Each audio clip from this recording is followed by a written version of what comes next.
Great. So very warm welcome to everyone. It's a lovely afternoon here in Lausanne. And we have the great pleasure to host Professor David Sepperly for our second Marvel series of classics in molecular materials modeling. This is something that we coordinate together with SECAM, Andrea Cavalli and Sara Bonella. And we are actually hosted in their headquarters here, and Marvel, that is a Swiss center on computational design and discovery of materials. On one hand, I mean, David doesn't need any introduction. On the other hand, it's very pleasant to always do one.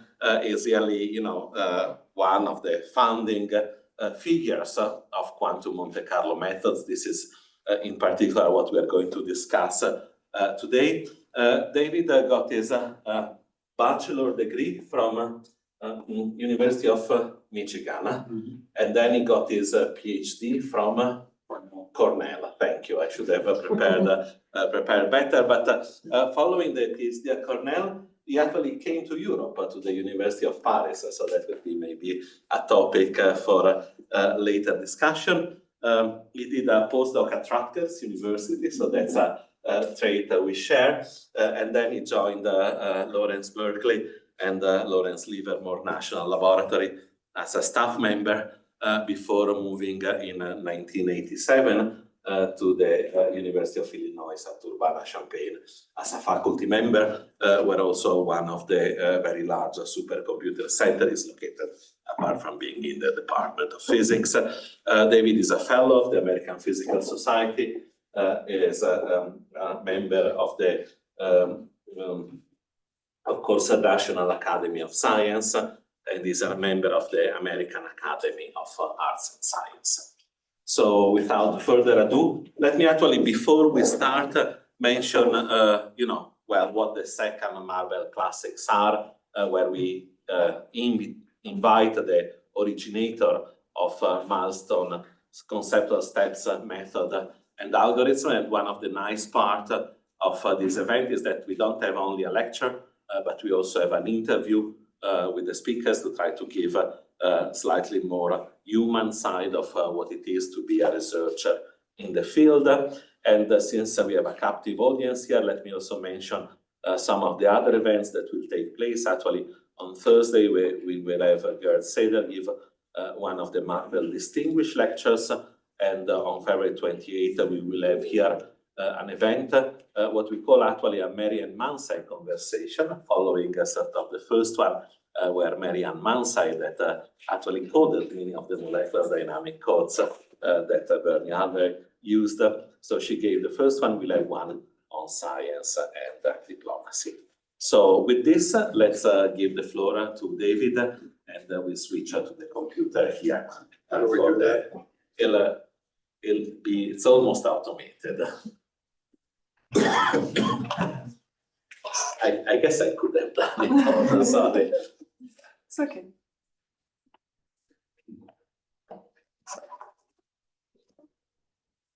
Okay, well, thank you for the introduction. It's nice to be back in EPFL, although unfortunately the rain kind of reminds me of being in Lausanne this time of year. I was here in 1994 with Roberto Carr and Julie Galli and Francois Chichi were here at the another center that in another building here, but that was before CCAM was here. I have been back many times to CCAM, and in fact, I'm coming this week to CCAM. Okay.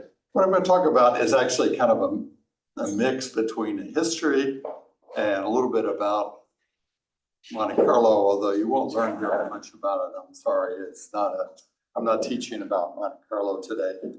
But then I'm going to come to a little bit about what we're doing with machine learning, maybe give you some future directions, what we're doing and what I think is a big future of quantum Monte Carlo. So let me get started. Okay, where Monte Carlo starts is in this paper by Metropolis in 1953. It's a long time ago, but you know, that's really, they introduced one of the top algorithms in computational physics, Metropolis method. You know, I'm sure everyone here is familiar with it, with the idea of a Markov chain. And it was about 10 years after that that the first quantum Monte Carlo calculation, the first serious one, took place by Bill McMillan, a graduate student at the University of Illinois, who did this. He was lucky that Bardeen was his advisor and let him go and work on this problem. And he did what we call variational Monte Carlo, VMC, 60 years ago. He used Metropolis technique that I showed you had been developed 10 years before. And he realized that you could map a classical system onto a quantum system using the Jastrow wave function. And so you could use a code.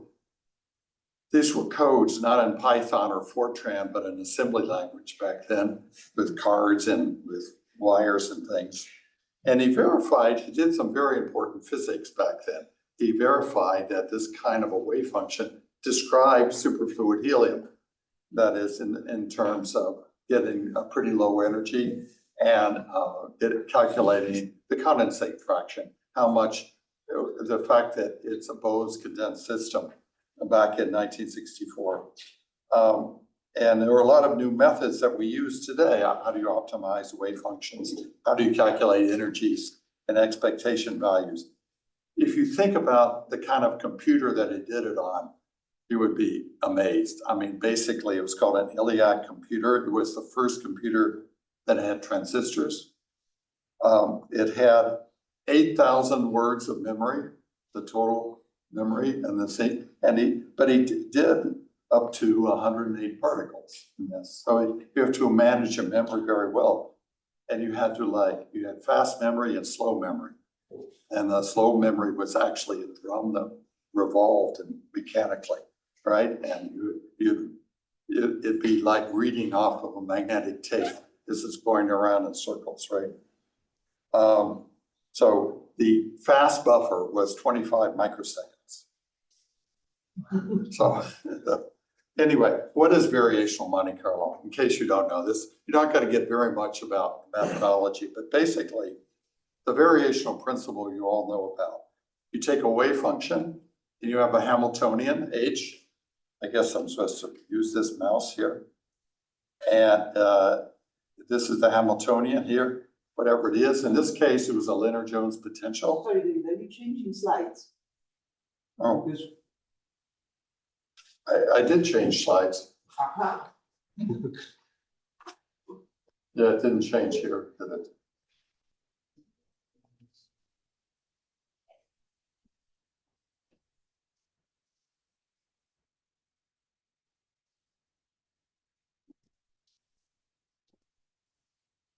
Mysterious, this has never happened before. Okay. It's the first one.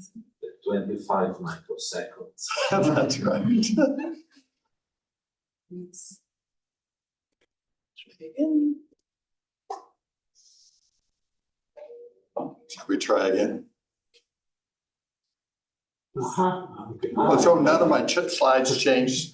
And may I just put the laser pointer so it's more visible, even though it's quite small. Okay, I'm sorry, these weren't up there before. Wasn't looking back there.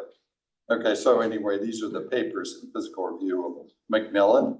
And here's the picture of Macmillan. Unfortunately, I never got to meet him. He died in a bicycle accident just before I moved to Illinois. So anyway, he's a pretty well-known physicist because he did a lot of work on superconductivity after the variational Monte Carlo. So anyway, this is what I was explaining about variational Monte Carlo. That basically you have a Hamiltonian and a wave function, and this gives you an upper bound to the ground state energy.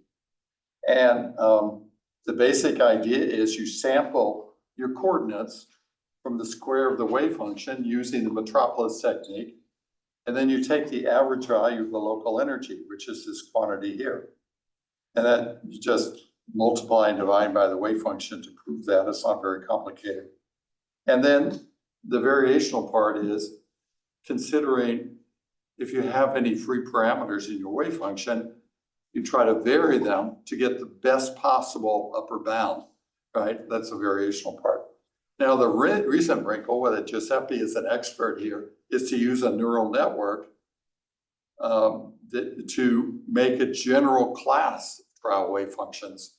And you can do much better, of course, than we did with the Jastrow wave function by making an expanded functional class. The problem is, as you will learn in this field, is that it's actually very slow to optimize and compute those a completely general function.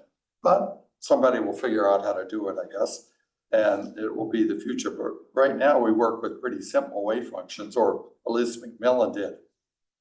So it's still working. Okay, so that was in variational Monte Carlo was in the 1960s for bosons, that is not considering anti-symmetry.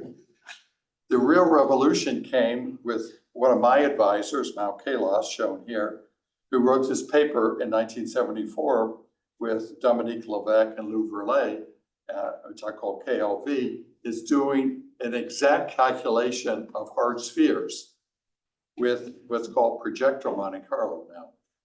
Okay, and so that was 50 years ago. And this was really a revolution in terms of being able to do an exact solution of 256 hard spheres. You remember that Bernie Alder did molecular dynamics of like 256 classical spheres, and this was the equivalent for quantum mechanics. So this was a model for liquid helium-4, again, as hard spheres. It's basically a very good model for liquid helium-4 hard spheres, because it's mostly the repulsive potential that's important.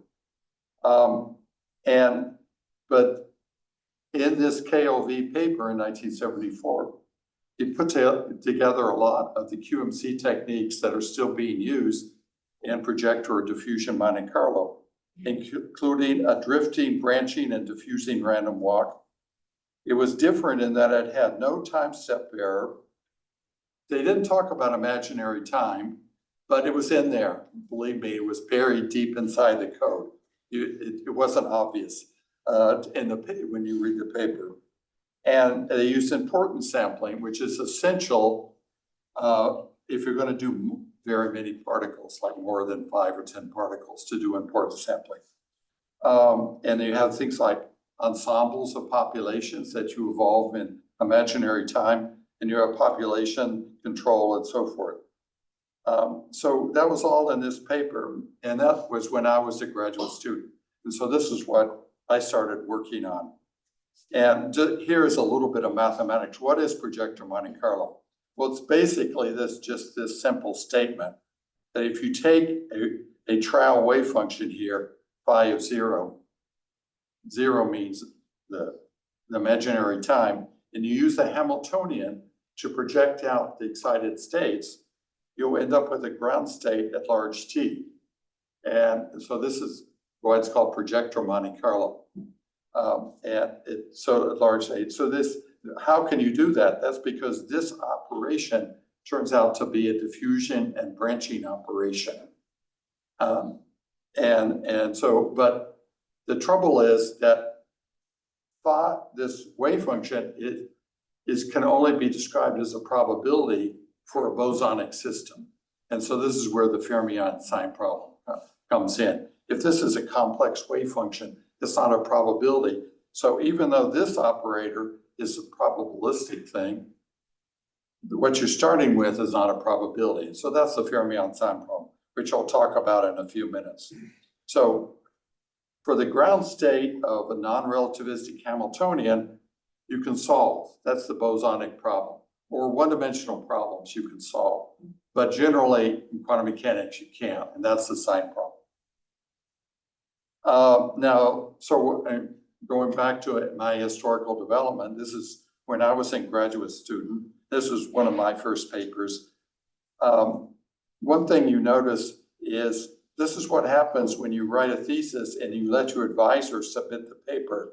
He doesn't proofread it. So I had a typo in the title of the paper. It was not a Monte Carlo simulation of the study. It was a system, right?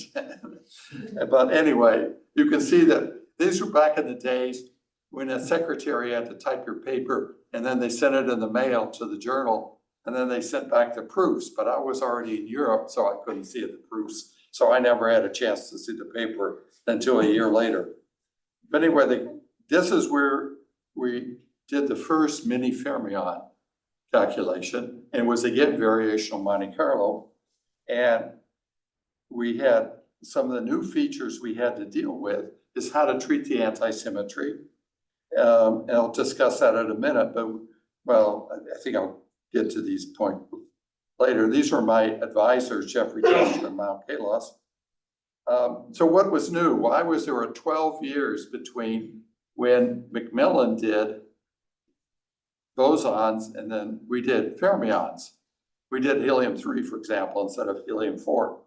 Well, it's because, first of all, anti-symmetry was required. This is one of the things that I've learned is there's often a psychological barrier to people. People said, well, that determinant, that's going to be really bad to do. You don't want to do determinants. And so they would find all kinds of ways not to do determinants. But eventually we said, well, let's just do the determinant. It's straightforward. And so why didn't we want to do the determinant? First of all, we thought determinants have nodes. They're places where the wave function vanishes. It divides space between positive and negative. We thought, oh, you'll get trapped. You won't be able to see, you won't be ergodic in all of phase space. But that wasn't true because we found the random walks can easily jump over these zeros. First of all. Second, a few years later, we proved that they don't have to jump over because the other side is exactly like the side you're on. So you don't need to by symmetry. But I should say we use real orbitals to avoid complex arithmetic. That's the other reason people didn't want to do it, is they thought, well, it'd just be so slow that you won't be able to do anything. But actually we found out linear algebra is something that computers do really fast. And we found a quick way to do the determinants are normally in cube, but we learned something that statisticians knew about is a way to do updates of these determinants or only in squared instead of in cubed.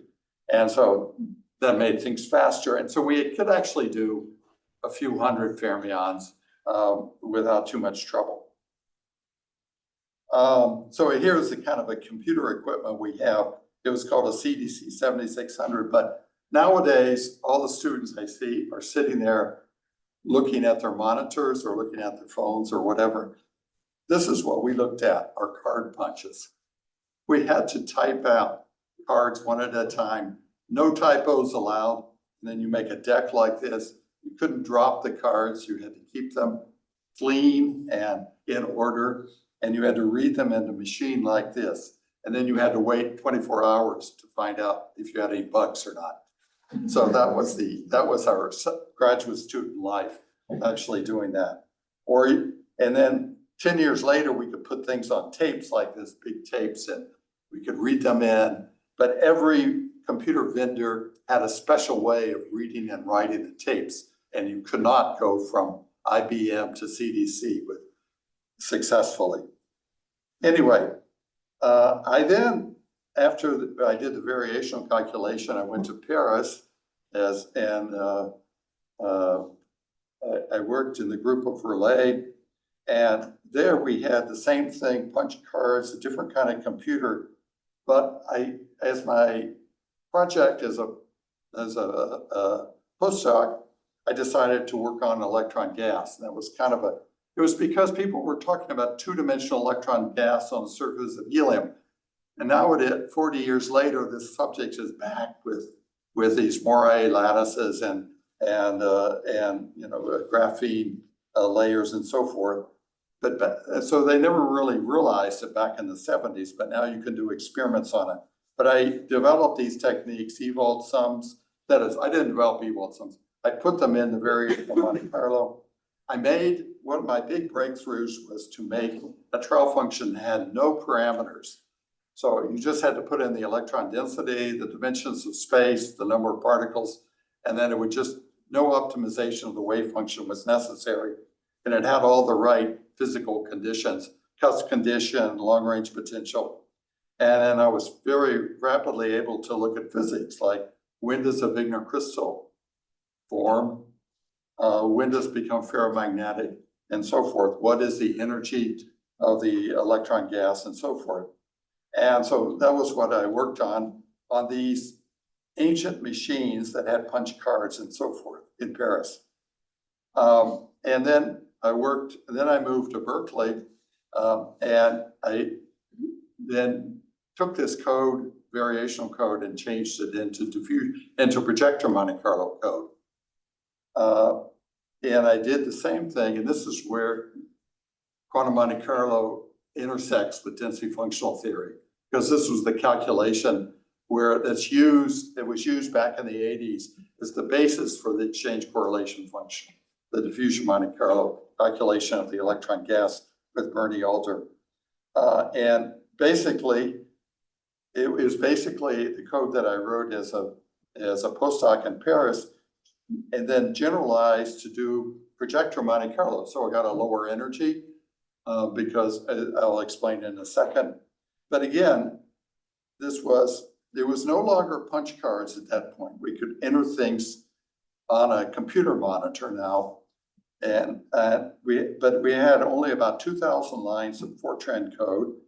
We had a vectorized machine, which is kind of like a GPU, but we only had about 50,000 words of core memory. And what is the diffusion Monte Carlo algorithm? Well, basically, I took what Carlos had done with his exact projector Monte Carlo method, and I simplified it in something called diffusion Monte Carlo if you write out, this is the master equation for projector Monte Carlo. If you apply an importance sampling where you multiply by the trial wave function and you write the master equation for this F function, you get this master equation, which, because I had worked for a year with polymers, I could recognize it as a diffusion, drift, and branching process. And so then I came up with this idea of diffusion Monte Carlo. That is, you have a diffusion term here, you have a drift term here, and you have a branching term here. So basically, I recognized what was in Carlos's projector Monte Carlo as this form. It was simplified so I could do much more complicated problems, whereas he was sort of limited to these hard spheres. The screen just went blank. Oh, okay, good. And the other thing that we introduced, because I worked for that year with polymers, is to put in rejections. It's called a hybrid method, where you do an evolution and then you accept or reject. So that way it has much smaller time step errors than if you don't do the rejection. I used months of cray time, which sounds like a lot. And I think the rest of the world was kind of envious. One particular occasion, California is subject to earthquakes from time to time. There was an earthquake that hit when I was doing production on the electron gas. And my assistant, Marianne Mansai, that you heard about, we're going to have the Mansai lecture in a few weeks, who I work with every day in this period, because I didn't have a security clearance, so I couldn't use the computers. She had to be my hands-on. So I would tell her, change the density to 20, change the time step to 3. On the phone, I would tell her that, and she would run it. The earthquake hit, she put my program on every cray at Livermore, about 4 or 5, and it sat there for 2 weeks without any interruption, running for the whole time. So a few densities, I have really small error bars because it ran for weeks at a time on the world's fastest computer at that time. We'll come up to that in a minute. She would then physically print out the output and mail it to me. This is regular snail mail to me in Berkeley. And then I would look at it and say, well, I messed up that run. I should have done something else, but oh well, 2 or 3 days. So this is how we worked. And so you see, it was really good that I developed these techniques to make things automatic, because I would never have been able to be fiddling around with the code. I had to plan out the things and run it a week time scale at a time. And I couldn't be changing it like every 15 minutes. So, anyway, so what is this? The main limitation was what we call the fixed node. That's the way we solved the sign problem. And so basically, the idea is this is your unknown wave function, the exact wave function. This is your trial wave function.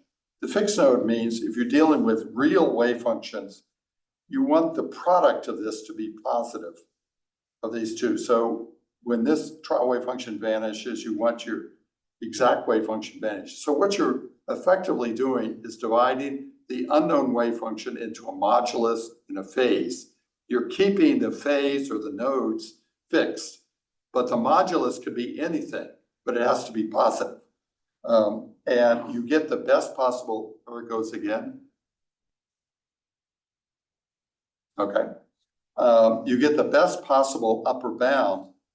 See, this is the variational energy. This is the exact energy here, E0.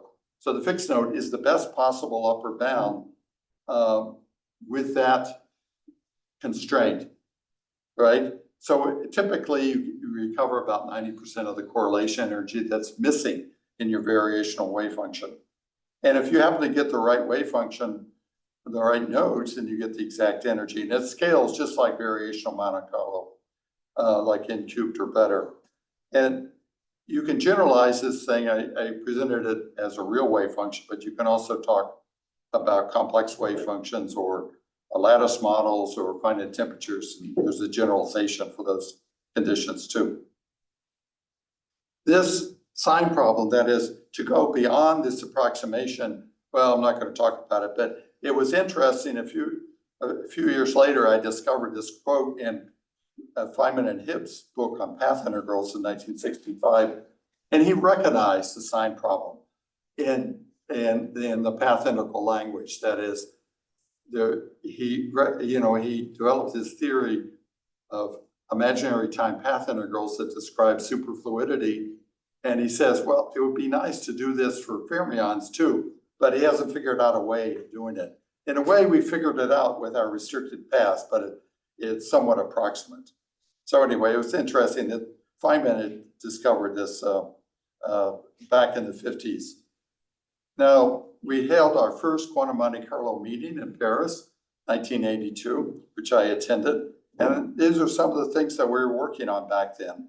Helium droplets as a model for nuclei, mini fermion systems, chemistry, quantum spin models, lattice gauge theories, things that are still going on today. The applications of diffusion Monte Carlo followed in the 1980s. Generalization to molecules. There's a whole branch of people that do chemistry, not particularly me, although I did write with my postdoc, Peter Reynolds, one of the first papers on applying this method to molecular physics.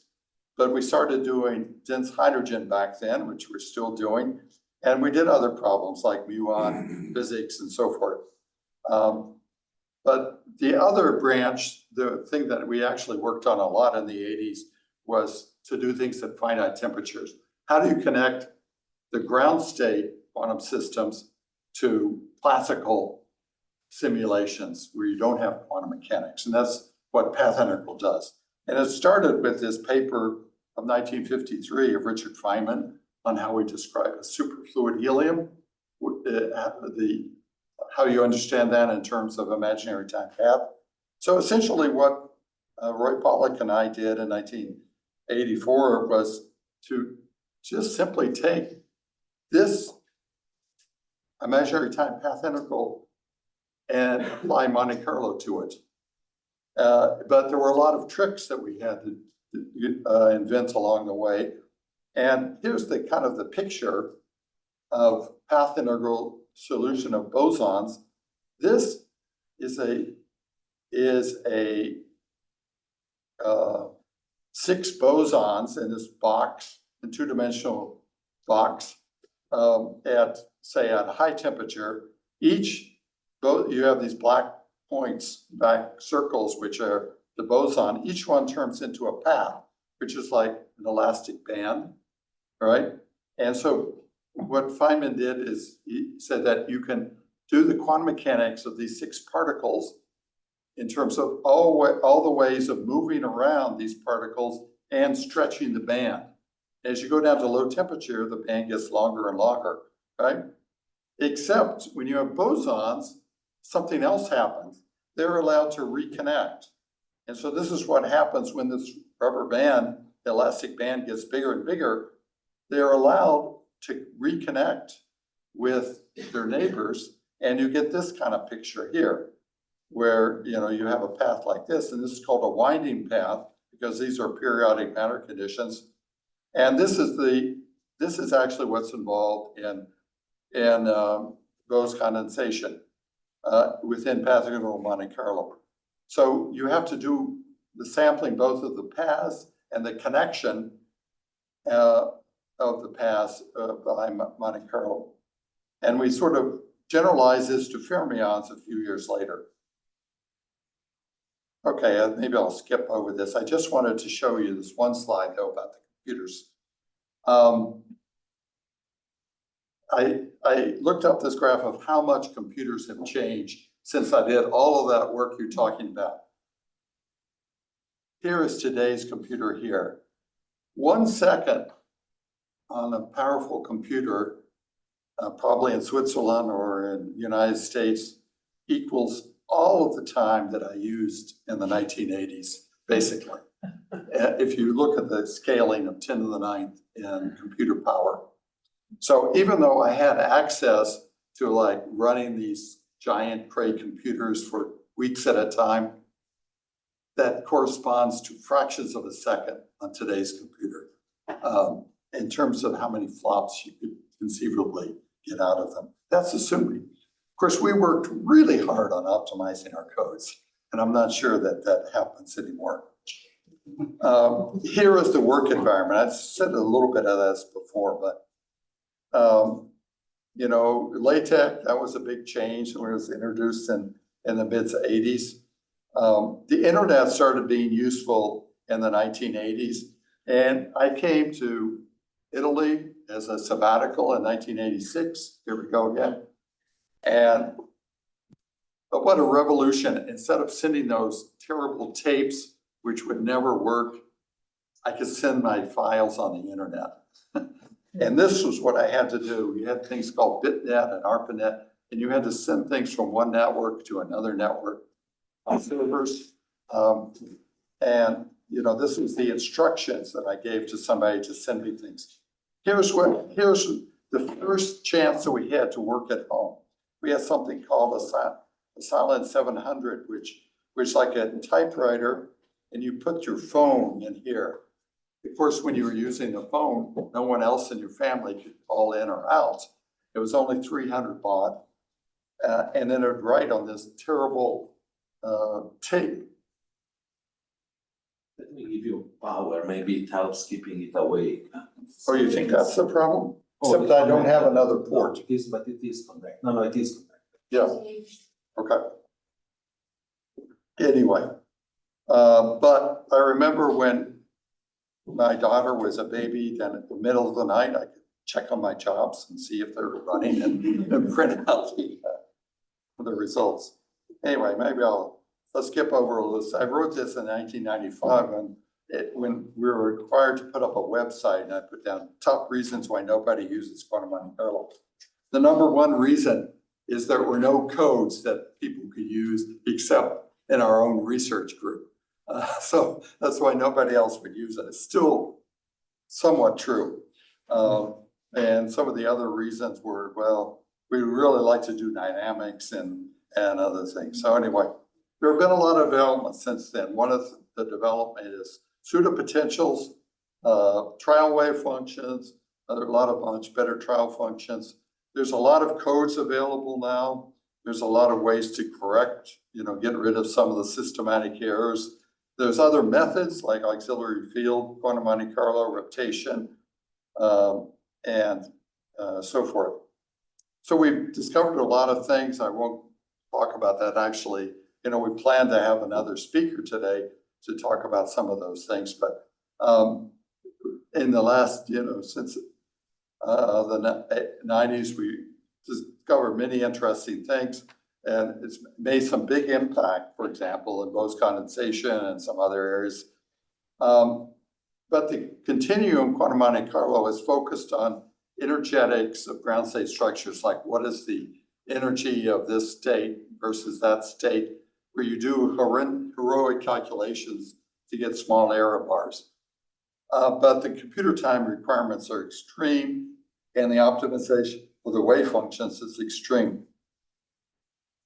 I think a lot of the applications is probably you do in Marvel and certainly in the CCAM workshops are to look at disordered systems, phase transitions, mesoscopic systems, that is systems with thousands or millions of particles. We want quantum Monte Carlo to have an impact in those fields. And something that, you know, I guess back about 5 years ago, I was convinced that machine learning actually worked pretty well. I mean, I read some of the papers, and so we decided to try it. I mean, it's a great opportunity if you can get first principles accuracy at a much reduced cost. If you can make bespoke potentials, that is potentials that are tailored, this is interatomic potentials tailored to a specific situation, to a specific group of elements. However, you know that if you're going to do machine learning, you have to train your model, and you need a lot of accurate data to train your model. How are you going to do that? And I think that's where quantum Monte Carlo can really step in. That is, there's an opportunity where we could enable that, and I want to try to convince you of that. Why do I think that? Well, it has a lower bias than DFT, generally has a higher accuracy. It's not perfect, but it's because you have these upper bound properties, you kind of know when you're getting better. Okay, so you know, generally you have you don't require an experiment to tell you if you're getting better. Particularly continuum quantum Monte Carlo is good because these disordered systems are moving around, and if you have a lattice, you have a problem with the lattice biasing the results. And also, of course, quantum Monte Carlo is naturally parallel because you can generate, we want to generate a lot of data, and each processor or node of your computer can be working on a different configuration to generate more data. But what about the noise in quantum Monte Carlo? Here's a very simple example. If you have a quartic potential, and then you want to train a potential to fit this data. And suppose the quantum Monte Carlo generates this data with the error bars, which has an error of 1 by definition in this model. Then you do a fit to this data. How accurate is the result of your fit? Well, it's 3 times better than the data. Why? Because you have 50 data points here, and you represent it by a polynomial which has only 4 terms. So naturally, you basically average out a lot of the noise. And this is a general property. That is, if you give your model a lot of noisy data, and if your model is reasonably smooth, your noise will be much reduced over the quantum Monte Carlo. And basically, this is a general property of quantum Monte Carlo, that extra averaging is almost free in Monte Carlo. If what we're doing when we're fitting a model is minimizing something like chi-squared. P of R is some distribution of coordinates that you have, like the Boltzmann distribution or something. And here is the quantum Monte Carlo data, and here's your model right here. You want to minimize the mean squared displacement. In explicit methods, such as density functional theory, if you do 10 times as many configurations, it'll take 10 times as long, right? But with quantum Monte Carlo, it won't take 10 times as long. It will, because you can run them each for 1/10 the time. And the noise will grow up, but you'll get more points in your database. And so the noise will grow up by a factor of square root of 10, but you won't increase the computer time. So the advantage is you can cover phase space. So like here, this is our phase space. So if you try to represent this by just a couple of points, and the exact method would be better. But if you don't know where you want to put your points, it's better to like spread them out kind of uniformly. So this is especially important for a complex system, because there's so many ways that the atoms can arrange themselves. So here's kind of there's a geometry to these errors. So here's the exact potential right here. And this is the noisy data. And there's some error. The noisy data, because quantum Monte Carlo has noise, it's Monte Carlo. And this is the model. You see the model is generally much closer to the exact result. And the interesting thing is you can figure out how close your model is to the exact result, even if this epsilon, this error, is much less than the noise in your Monte Carlo sigma.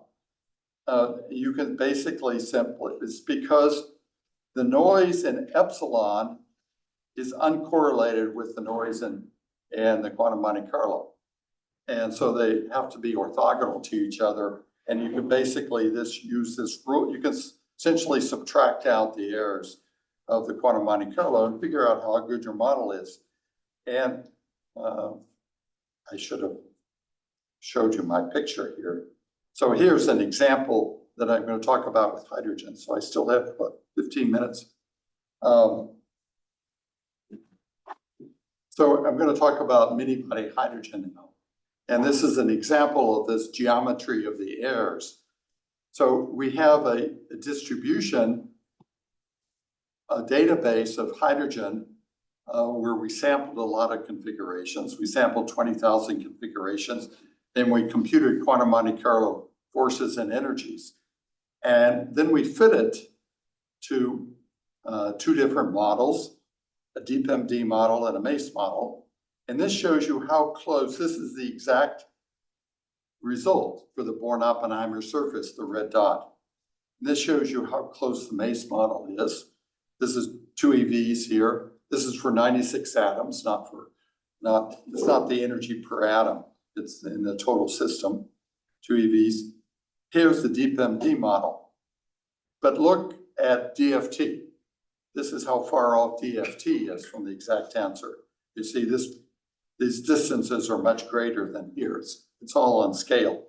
The errors are like 3 or 4 times bigger for DFT. And it also shows if you're going to model mini-body molecular hydrogen, you're much better using van der Waals. Big surprise, right? Van der Waals has dispersion interactions than you are using PDE, density functional. But the machine learning model is way better than DFT, right? This triangle is much smaller. This is for the energy, which controls the thermodynamics. These are the forces over here that control the dynamics, the classical dynamics. And it's not so good on the forces, but again, this is controlling the thermodynamics, the energy. The forces are controlling the dynamics. But still, the model is much better than DFT. That is better than DFT, maybe a factor of 2. I forgot what I was going to say.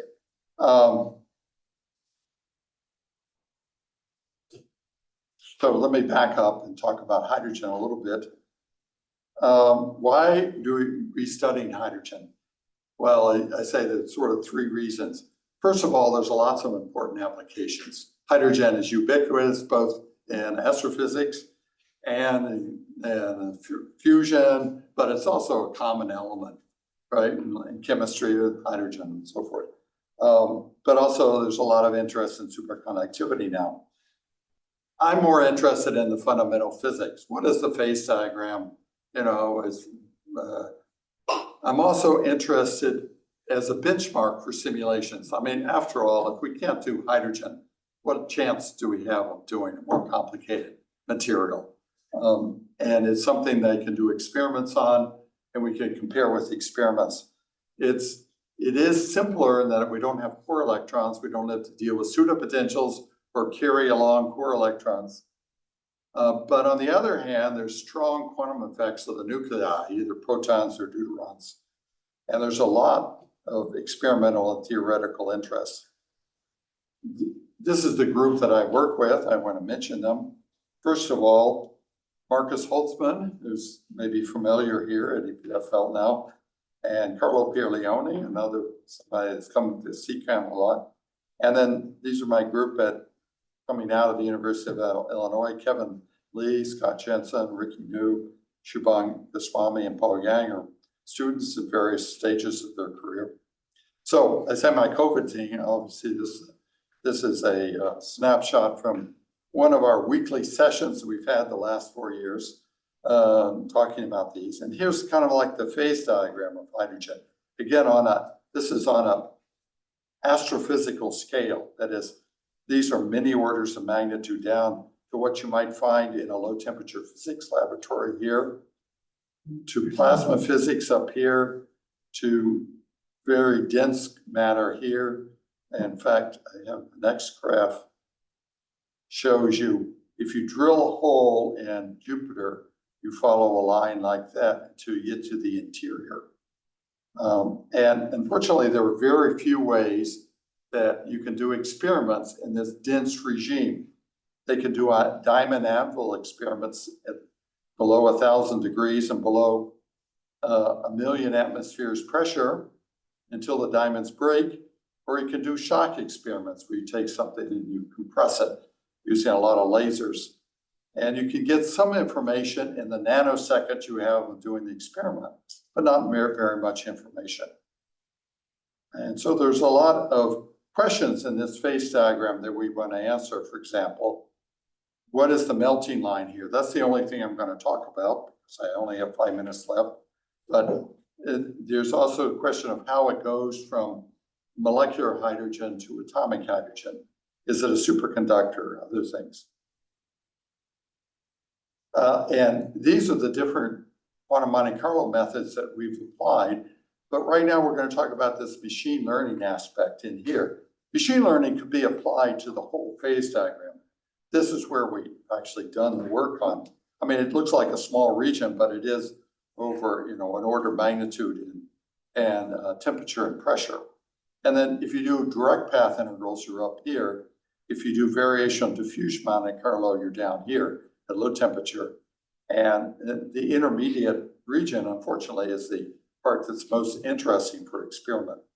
So about 5 years ago, when one of our supercomputers called Blue Waters was going ready for the junk heap, we had like 6 months of time, and we generated this database where we took 20,000 at the configurations in this region of the phase diagram of molecular and atomic hydrogen, where all these points are. We sampled and we got like each point, maybe 100 configurations of snapshots, and we calculated quantum Monte Carlo forces and energies. And so we have something like 6 million data items, and it's actually publicly available. And then we use this database to make various machine learning models, right? And I described how accurate they are. Oh yeah, the thing I forgot to tell you, these machine learning models are a lot faster than DFT. I mean, a lot more accurate, but they're also faster because DFT is order n cubed, but these are order n. So we can easily do 10,000 atoms, and they have actually people provided nice GPU codes to use these models like MACE, so forth. Here's the example of melting curve experimentally. This is the pressure and the temperature, and these are the experiments. And here are various DFT calculations that seem to sort of support the experiments. But when we do the machine learning, we discover something completely different, right? Here is the purported experimental melting curve here. This is what we get for the melting curve, this purple region, and we get a different crystal structure. It's not very different. It's an HCP-derived phase where, successive layers of the HCP lattice distort with respect to each other. And we also get these crystal structures down here. But the fact is we get melting temperature almost twice as high as the experimental melting curve. You might ask, well, how can we justify it? we're trying to justify it. The experiments, first of all, the experiments don't really measure the melting. They just see an anomaly in their experiment in the Raman spectrum. The second is they don't measure the temperature at all. They just infer the temperature based on theory. So there's unfortunately a kind of a circular argument where they rely on the theory to interpret the experiment, and the DFT people rely on the experiment to justify their functional. And so, you know, there could be room for revision of this logic. And so that's what we're trying to do. We're trying to say that, you know, that there really is this much higher stability, and this purported maximum in the melting curve actually doesn't happen. And in fact, what we find is that the melting curve goes up like this, and then it becomes atomic, and it indeed goes down like this. But, you know, that's the work that we're publishing now. And we actually, this shows you that we can get very good agreement with the experiment. Here's the actual clean experiment, X-ray scattering. And this shows the agreement between our machine learning models and the X-ray scattering experiments. And here shows that, that we can actually agree with DFT predictions of melting using the machine learning model. So we are able to use machine learning to replace the DFT and get agreement with the models. But when we train on quantum Monte Carlo data, we get a much higher melting temperature. Anyway, so I think there's kind of like, it's kind of nice that we discovered something new using these machine learning models. We just didn't use it to verify what we already knew.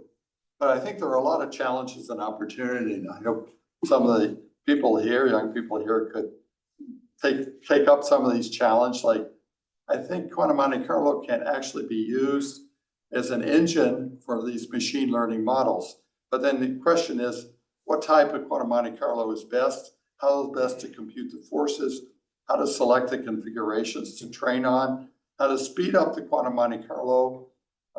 You want it to be very robust because you want to just be able to feed into your big network of GPU computers, hundreds of thousands of configurations, and generate quantum Monte Carlo forces. They can have big error bars, but as I said, this is actually good for the machine learning model to have a lot of data to train on. But I am always concerned about putting in the physics into the models, and I still don't know exactly how to do that, how to put in things like long-range interactions and dispersion, and we're investigating this, how to treat the phase transitions in the machine learning model, and so forth. So I guess just right on finish. There's a lot of interest in understanding hydrogen under extreme conditions. That's kind of what we're working on, and with my collaborators. Solid hydrogen is much more stable according to our machine learning models and our quantum Monte Carlo database than predicted by DFT. It's among the most accurate method to calculate the properties of dense hydrogen.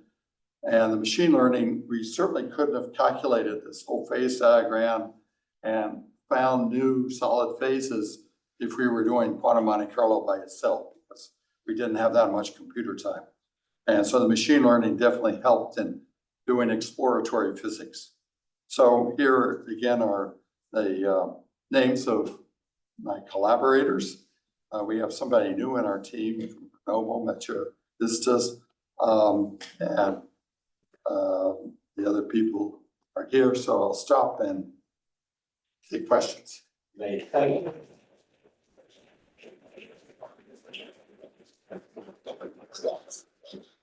you, David. And indeed, we have also an online audience. So everyone that wants to ask a question to David can just write it in the question and answer, and Sarah will relay it to us. But also, we are very happy to take a question from the audience. Michele.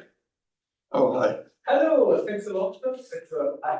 I think I will have questions to ask you offline about this high temperature melting phase, but I have a more general question, which is how much do you see, one of the trends these days is to have machine learning models that are really general purpose, right? General use for all kinds of scenarios.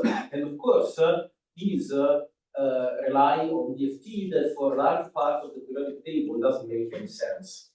So is there hope that can use Monte Carlo, for F block elements? Because that was my hope, but the more I speak with people who actually practice QMC, this is not so simple. Yeah, I mean, that's a good question. The question is, I don't know, does the remote audience hear the questions, or I guess I should probably, it's true that in the past, these heavier elements, well, anything beyond hydrogen and helium, basically, take a lot more computer time. But in a way, this is just the history of the field, that they haven't been pushed to do this.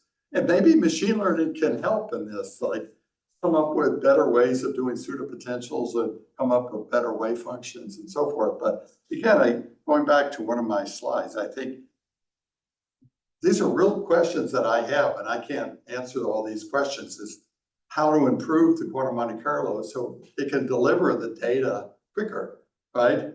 Because machine learning is going to require accurate data. And if you train on DFT, you're only going to get DFT quality output. But I think there's a tremendous opportunity to do this. There are methods like auxiliary field quantum Monte Carlo that can treat heavier elements quite well, but they're even more costly in computer time. So, they have to be made faster. There's also the opportunity of doing perturbation. Does that answer your question? Or? I guess, setting aside the computational cost, let's say that we take, a primitive cell of lanthanide, okay? Yeah. So we just have one or two atoms, so the number of electrons is not much larger than. Yeah. Is that something that? Yeah, we did that actually. So we can do that. We did lanthanum hydride, yes. And we found, this is my student Kevin Lee, he found that, there was a phase transition between two different crystal structures using a machine learning model trained on the quantum Monte Carlo. It's possible to do that. In that particular, you happen to pick the one thing that we did. Yeah. But I guess I'll follow up on this because it's true that you did lanthanum hydride, but lanthanum is actually a very mellow lanthanide.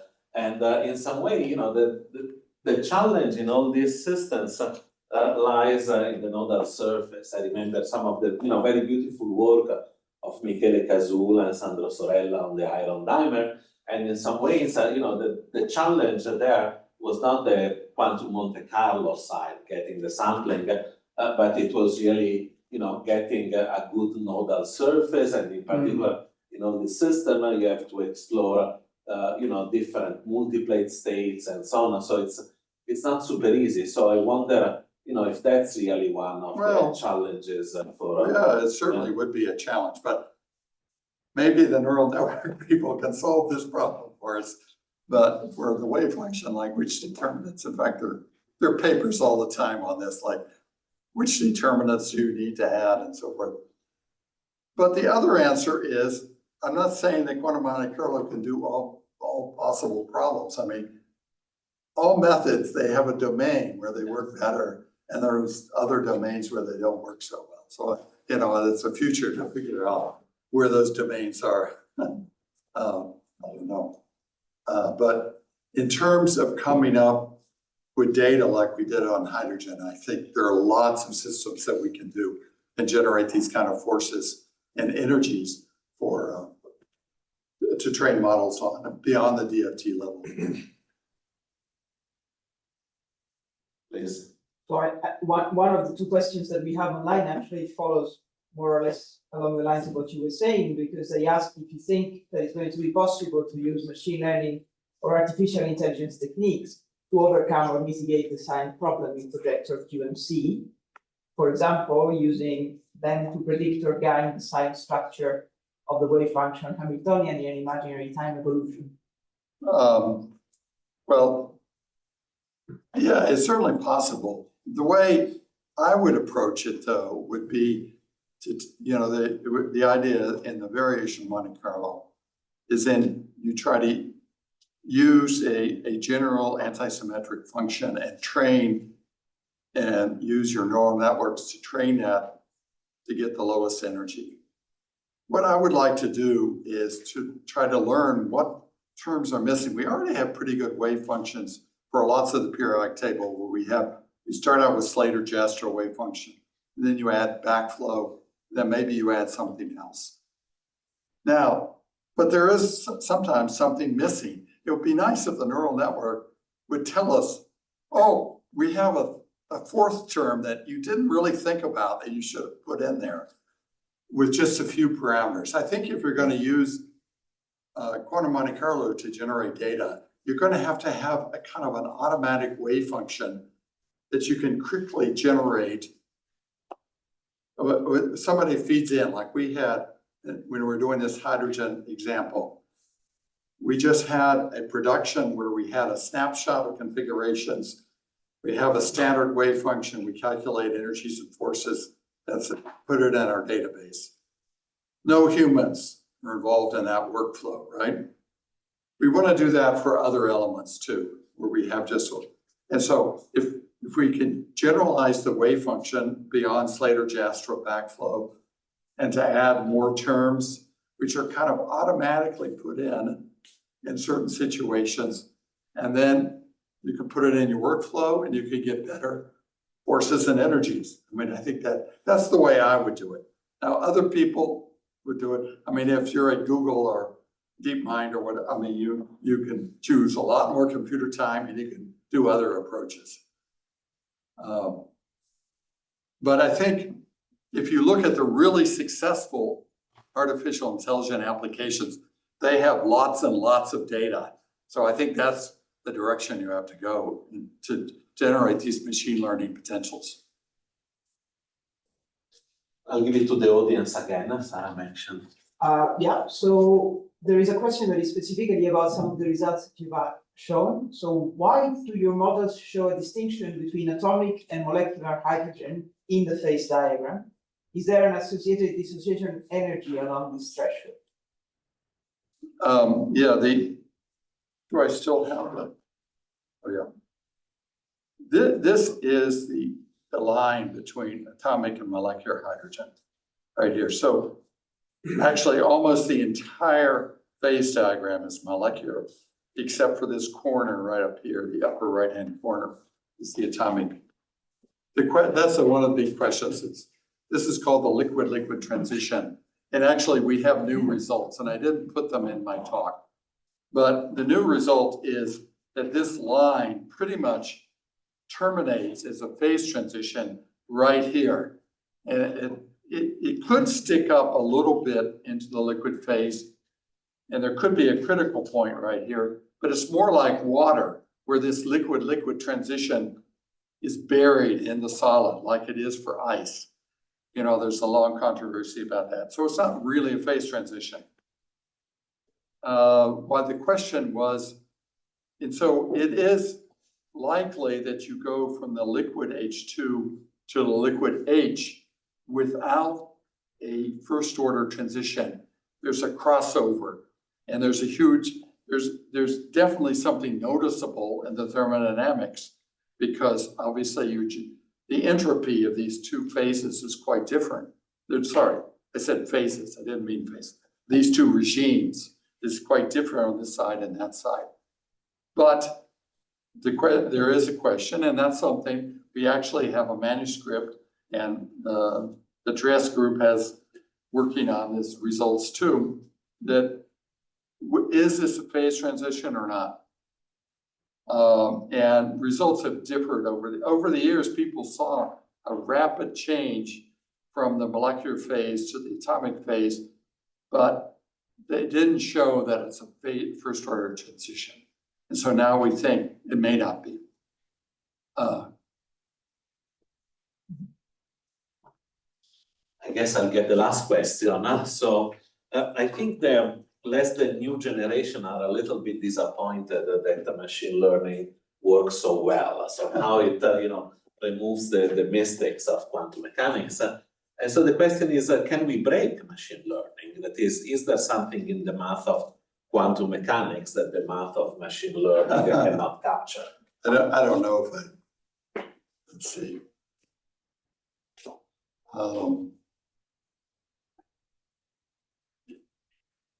I mean, I don't have any insight there about that question, I guess.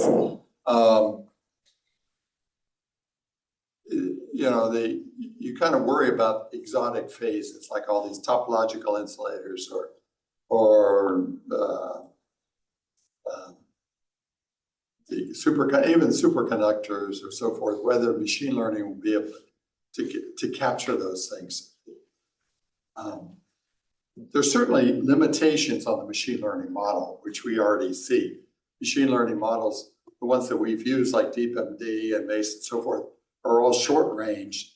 And we kind of worry about, like a metal, how is that going to be able to treat a metal? But those are not limitations on the math of machine learning, just on the way it's been implemented. Yeah. Okay, so we'll think it over at coffee. So I guess we thank again for me, you are not. See, but this is indeed a chance to not only hear the science, but somehow to learn a bit more on what it is to be a researcher, how things started. Actually, how things started, you showed it to us. It was a very nice and refreshing way of looking back at how computational science was done earlier on. So maybe what I'll ask you is, what have been the papers that have really left a mark in your early years, so that you read something and you found that you learned some deep insights that guided you in the future?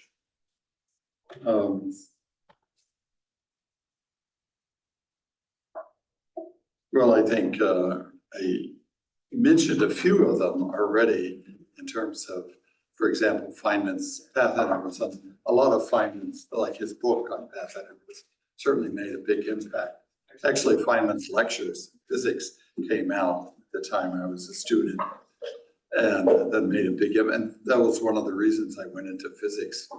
I don't know if people are familiar with these Feynman's lectures in physics.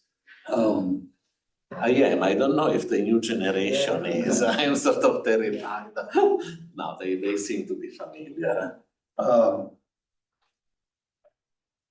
But I think I described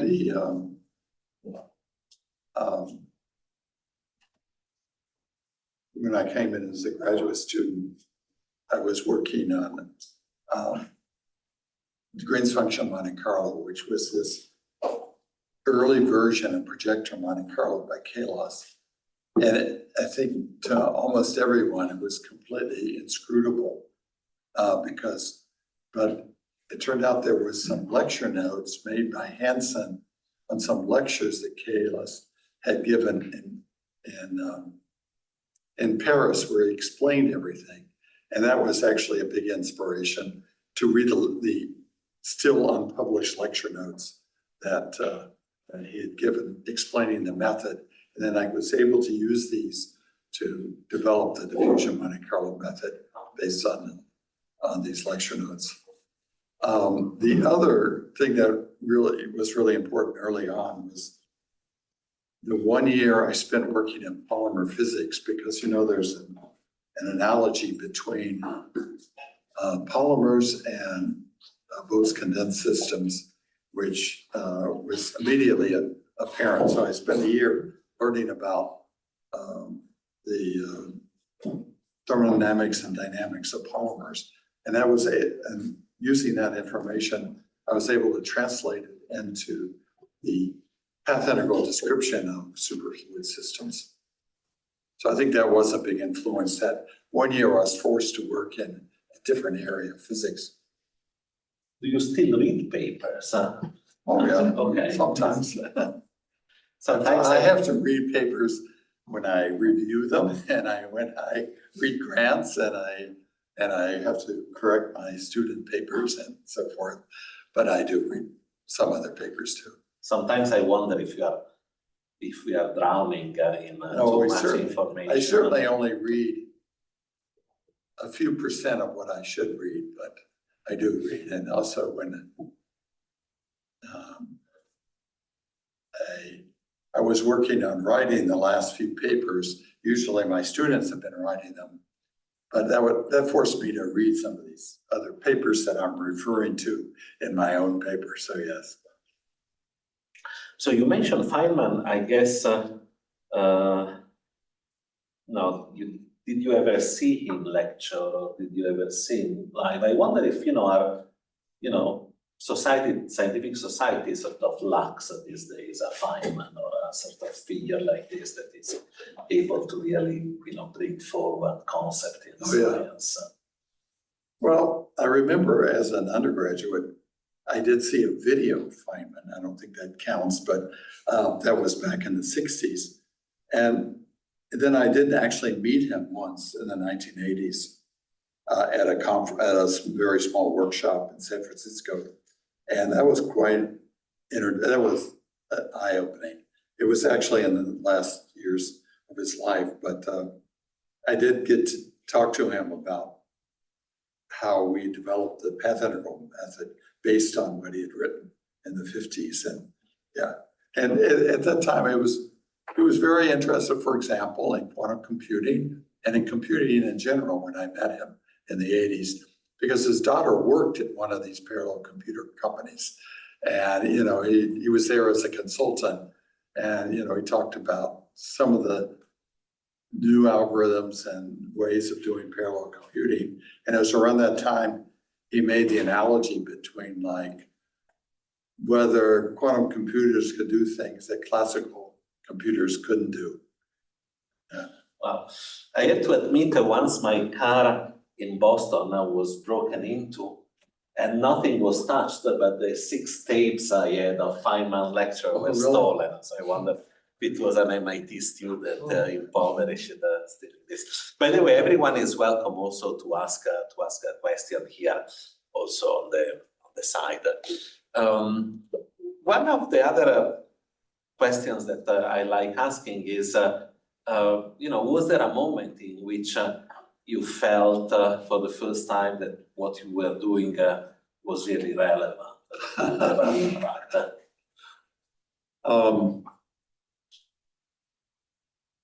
I think probably there wasn't until this connection between QMC and DFT came along. I think, and that was kind of an interesting story, that I had these calculations I'd done on the electron gas, which to me was an academic calculation. I'd done liquid helium, and I thought, well, uniform electrons, that should be a model more relevant to condensed matter than helium. But that's why I did it. I did it because there were supposed to be experiments in 2 dimensions. And actually, Jean-Pierre Hansen suggested, well, you should do 3 dimensions if you're doing 2 dimensions. And so I did 3 dimensions. And then a few years later, maybe 2 or 3 years later, some people in the DFT community, or the developing DFT community, wanted my unpublished data on the electron gas. And of course, rather naively, I gave them to them, and they developed these exchange correlation functions. And in one sense, that's kind of bad, because I had done all the work and I had developed the same things, the same exchange correlation. I had PAD-A approximates to them and so forth. But it was actually a great thing. It's like how open source works, because they were the publicists for my calculations. And it's like, I say that's like my lottery ticket. that DFT calculator. The fact that everyone started using it in the DFT world was the way I got my job as a professor, right? Because there was a lot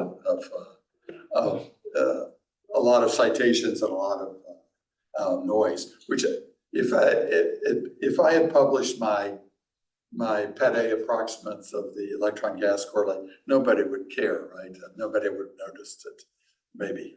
Maybe. I guess DFT has been lucky because after all, LDA is good for reasons that people didn't realize maybe Yeah. at the time when it was first done. Let's see, Bogdan, do we have anyone online to ask questions? Or yeah, so let's go online. Let's see. Who's there? Oh, Carlo.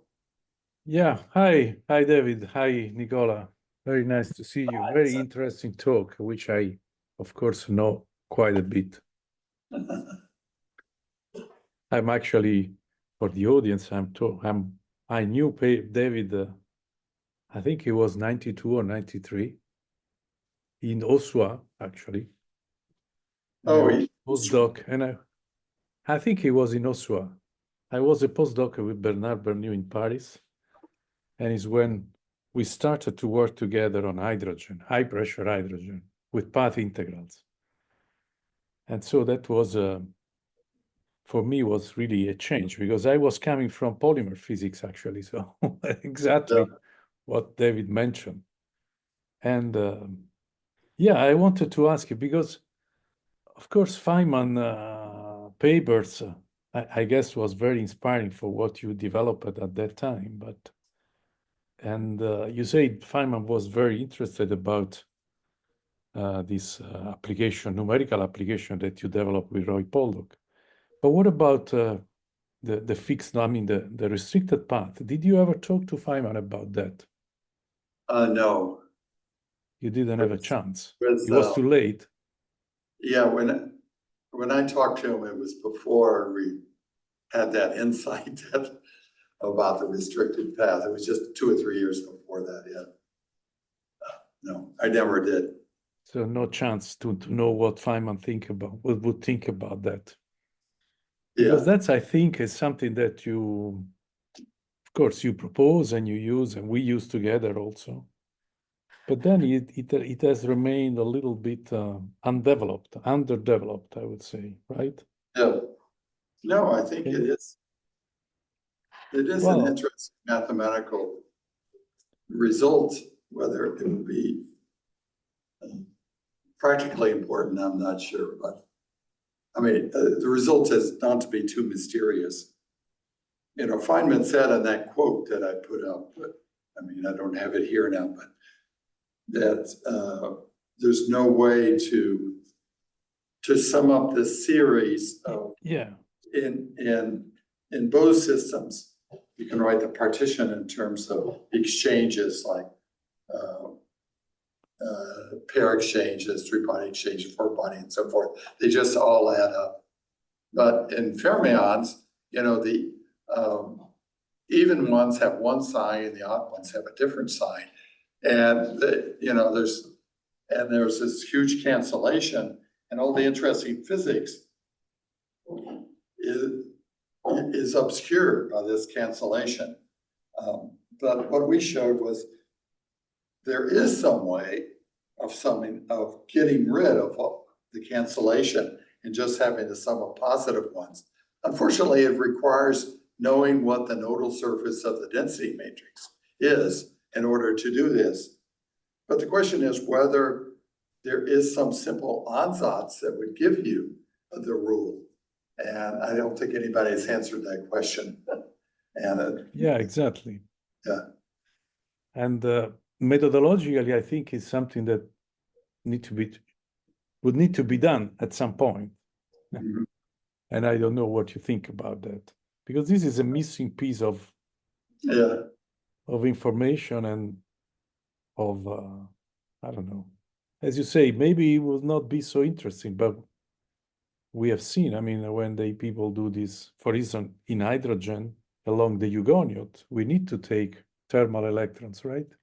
And nowadays, all these people that are doing high energy density physics, they need sometime thermal electrons, and that would be Yeah, it could be that QMC would be the way of doing it. AI is a way of answering this question, but maybe somebody asked me that question earlier, whether you could analyze when you're proposing paths that say which ones are cross into the wrong nodal regions and should be eliminated. I don't know. And do you think that, machine learning could learn the density matrix or propose something interesting? Why not? Well, It seems like a big mess to me, but why not? Yeah. No, I mean, we have not even explored the ideas of backflow. exactly. Once I started writing the code, it was one of those things I just got lost in the coding and never came out on the other end. But we haven't even, I mean, you could show with some arguments that the backflow is the next correction beyond what we have already. But we haven't even gone that far. Mm-hmm. Okay. So this is Interesting. already kind of specialized. So I have a more general personal curiosity, and then there is a question from the audience. You mentioned several times coding and the way you had to code in the very early days and so on and so forth. But then the question is, how did you learn to code? I mean, How did I learn to code? Yeah, code. I don't know. We certainly didn't take any courses, that's for sure. But honestly, in the second year of graduate student, my advisor just gave me this long output listing of somebody else's code and said, well, why don't you modify this and do something a little different in this Fortran code? And so you would just kind of read through it and try to figure out how it worked and how to change it. And then I just started writing my own codes, read the Fortran manuals and learn various tricks that you learn from other people. Other people tell you how to do something and you get some libraries. That was the amazing thing. I mean, there weren't any scientific libraries at the time to do things. For example, I was saying we did everything in real arithmetic because there weren't any scientific libraries that did complex arithmetic. So you just had to learn these things by talking to people. I don't know. When I went to Livermore, it was kind of nice. They had actually mathematicians, applied mathematicians that you could talk to, and they would teach you how to do things that are more sophisticated than what you might think of on your own. Yeah.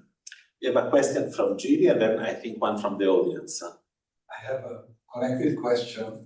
I very much enjoyed when you mentioned casually we worried about efficiency at the time.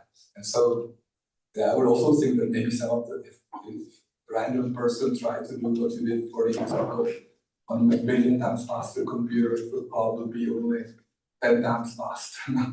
Oh yeah, I think so. I think, and so I wanted to ask, so because we also worry about efficiency, but I think I'd say, okay, we worry about the algorithm on a paper, make it efficient, speed up 10 times, 100 times, 1,000 times. But I think we don't have time anymore to worry about hardware optimization, say in our group. That's what you have to really worry. That was also another type of efficiency. Yeah. Do you still worry about it also, or just more about the... Well, I do worry about it, but it's kind of like what do you say? I'm not sure it's something you should advertise, but no, I was going to give an example that, when I did the electron gas calculations, and I don't know if students don't necessarily realize you can write things down like when you're calculating the Coulomb potential. The Coulomb potential is 1/r, right? What are the computer operations you need? You can just write down 1/r, but what are you actually doing when you calculate 1/r? You're calculating, first of all, you have periodic boundary conditions. So I found some way of doing periodic boundary conditions that didn't involve any arithmetic operations, that just to bit masking, and which is a lot faster than arithmetic. And then you get R squared in the end. You don't get 1 over R, you get R squared. But the two operations you need to go to from R squared to 1 over R are the square root of R and the division 1 over R. So those operations, each one is about 20 times slower than an add, for example. So what I did is I made a table of 1 over R as a function of R squared. So I didn't have to do those operations. It was the table lookup. But of course, this works well at low density in the electron gas, but at high density, the particles start getting close together.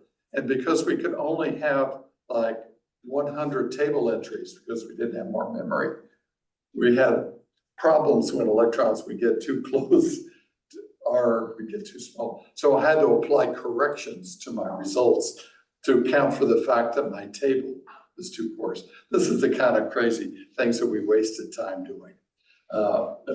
So that we would gain that factor, we would gain like 10% or 20% speed up in the code because we wouldn't take any square roots in the table. I think most people forget Or about any that. divisions, right? That actually reminds me the Lennard-Jones potential, that is 1 over R6 is physical, but 1 over R12 is just the simplest thing that you can calculate if you have calculated Right. 1 over R6. Right. Sarah, That also reminds me, you mentioned Marianne and Sally. Yeah, I was gonna say more about that. That would be super nice if you wanted to, but I just wanted to comment on the fact that, when we met her here, she said, I worked with a lot of students and people who worked with Bernie, but the only one who really knew code was David Setter. She knew more than I did. I learned a lot from her, actually, because this is the time the Cray computer, which was the fastest computer, and they had there were like 10 in the world, and like 4 of them were at Livermore or something. And she had been working on these for years, and so she taught me how to vectorize the code. The idea of vectorization was that if you could do vectors of length 64, it would take just a little bit longer than vectors 1 because it pipelined the whole thing. So it would just go in, like you would say an A plus B, it would just go into the unit for adding, and it would do all 64 practically as fast as doing a single A plus B. And the question, and so since I have around a few hundred particles, I can make vectors out of, like if I was doing Ri minus Rj, I could make vector. You have n squared distances to calculate, and you make vectors out of them, and you do that much faster. And so she taught me how to do that. In fact, she took my code and put a lot of vectorization in it, and she was really great because it was really reliable. The code worked, and she knew about that, and she had set up this system. She had this, I guess we call a mini computer, which is a small computer on her desk that would go around every 10 minutes and visit every supercomputer in the laboratory and see if Bernie Alder's code was running on that computer, because the computers would go down all the time and come up. And then they would come up, and then there would be nobody on the computer for a while, right? So her computer would go around and visit every computer, in a cycle. And she had a way of doing this. And for a while, my production runs were what she did. And I would give her a whole bunch of output. I would say, I want to compute the electron gas correlation energies for these values of RS. And on each cray, she would put a different one there. And when that cray would go down and come up, my run would start. And it would start with a restart, so that if the computer went down for some reason, it would start up in exactly the place that it left off, right? And restart. And then it would just generate more and more statistics. And she was great at doing that, right? And then she would, every so often, she would, like I say, print out the end of the output file and mail it to me in Berkeley. And I would look at it and decide whether it was useful or not, and what I should do in the future. And so, and I would talk to her on the phone every morning, and that was great. But in the end, you know, it's like, because I eventually learned how to program these things, that I had to do it all by myself after she moved into another group. So anyway, that was, she had certainly a valuable co-partner in those electron gas calculations and getting them done. And it was all those years that she had worked with Bernie and doing the same thing with his hard sphere molecular dynamics, which I guess you pretty much wrote the code yourself. Actually, for the audience here, if you want to see these computers, EPFL as a computer museum, because this used to be a hotspot for Europe for high performance computing. So they had a Cray YMP. They had the first Cray 2 with 64 megabytes of memory, and the first parallel Cray computer in 1994. You mentioned before the Center Irma that Roberto Carlo was managing. And so the Cray T3D is there, and you can sit on the benches. So there is a question from Tisanda Ayuka, who wonders, what are your thoughts on the most important skills for a student to possess going into postgraduate studies nowadays?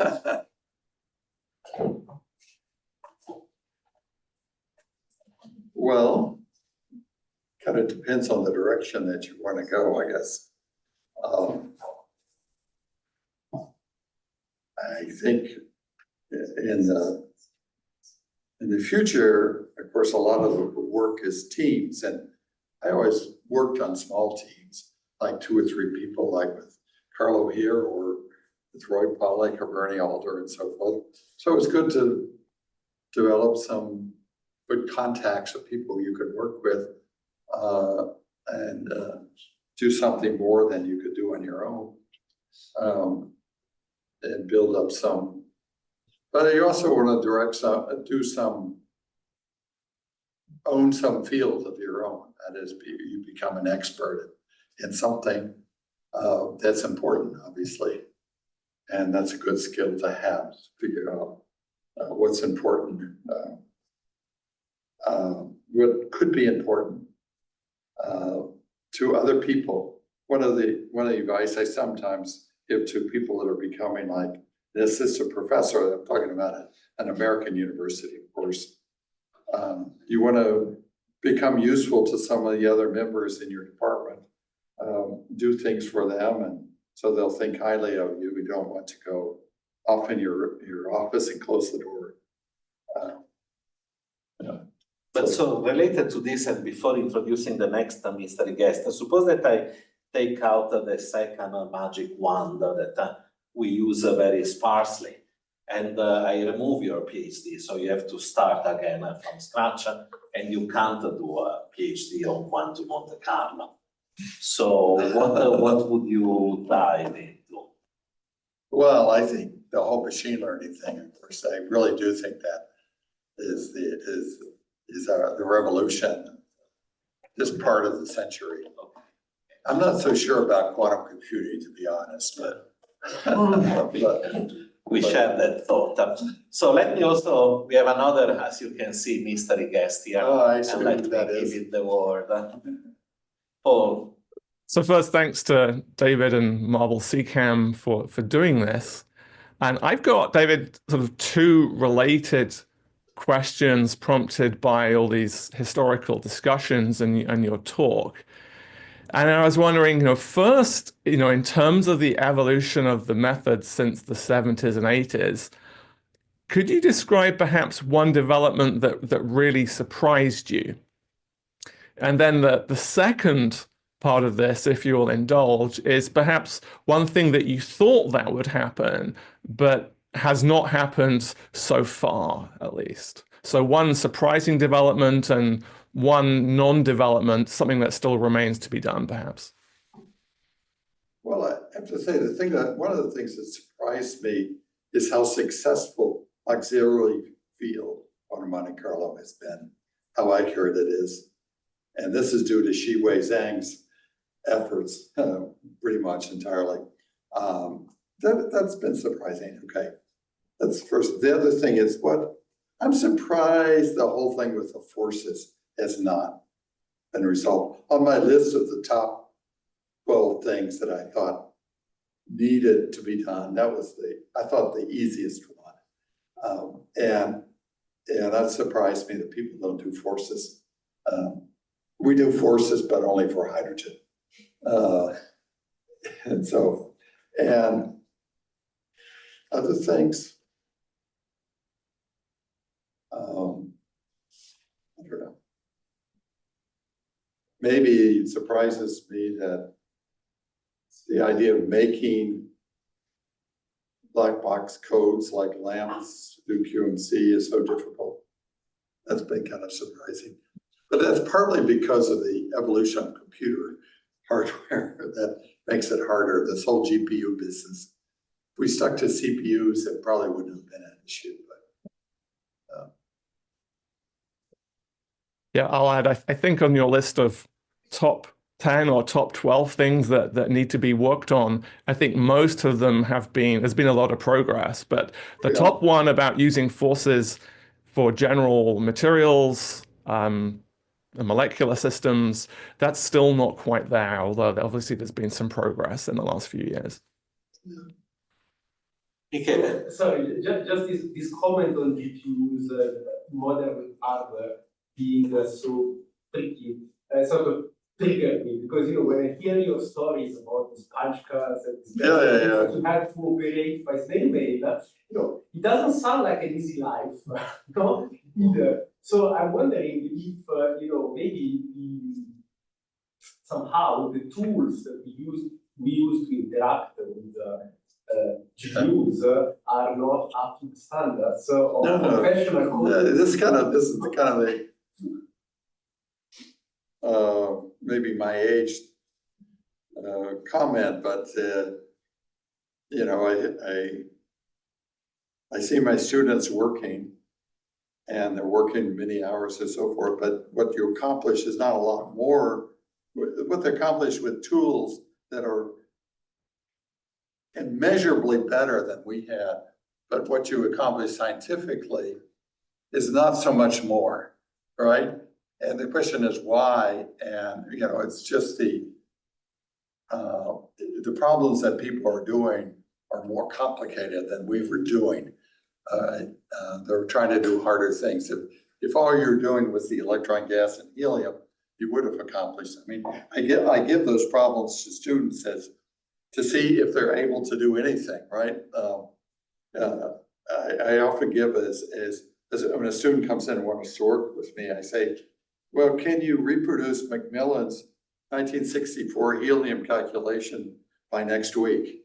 And because it should be really easy nowadays, right? And it is. But partly it's that the computer languages are still difficult, and the computer hardware is difficult. I don't know. I'm not sure if that gets to the heart of your question or not, but. Yeah, no, I'm wondering basically how much is it that the problems are harder, how much of it is the fact that, GPUs are certainly more complicated than, but somehow the tools that them should help. Yeah, they don't actually. Actually, I worked on computers that are really like the GPUs back in the 80s. It was a complete waste of my time to do that. And that's probably like GPUs are. Because I worked, sometimes I'm putting my code on these machines that are only around for a year or two. And after they went away, I just had to throw away all the work that I'd done. And But I don't know, I guess I learned techniques. But David, if you think back at your career, what is the sweetest professional moment that well, sometimes there were discoveries that you made that you don't forget, but the one, I don't know, I described the winding number of superfluidity. And I do remember sitting there on the couch, like babysitting and rewriting this paper, and then, this is what it is, the winding number. You know, that was just an instant of time. I think Penrose describes that in his book, where all of a sudden, somehow the neurons connect in your head. And before that, you know, so that was one of the sweet moments like that. And then what Carlo said about restricted paths, and you know, that was again a moment like that where you just remember, this is the way that is. You know, just a great simplification. Yeah. Great. I think I have one last mystery question. So I'm checking the audience to see if there is one last question from the audience. Otherwise, I go like every second Marvel Classics in the mystery question, and that's the desert island question. That is, if you are going to get sent or just decide to move to a desert island, and you can bring only one book. At the time we used to say one CD. These days I'm not sure what to say. One MP3, one WAV or whatever, one USB for music. Now, what would you bring with you? So one book and one piece of music. Well, I don't know.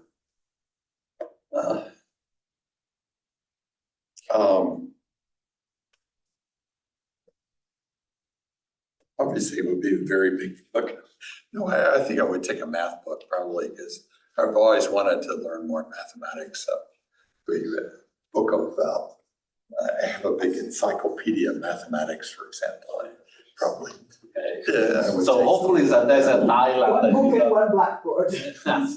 It's a desert island with a blackboard. Well, you can write on the sand, right?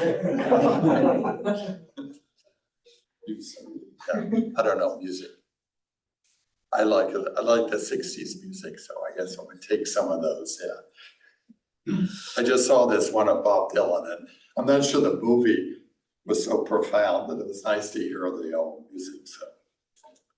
Okay, so with this, I think we thank David again for all his time.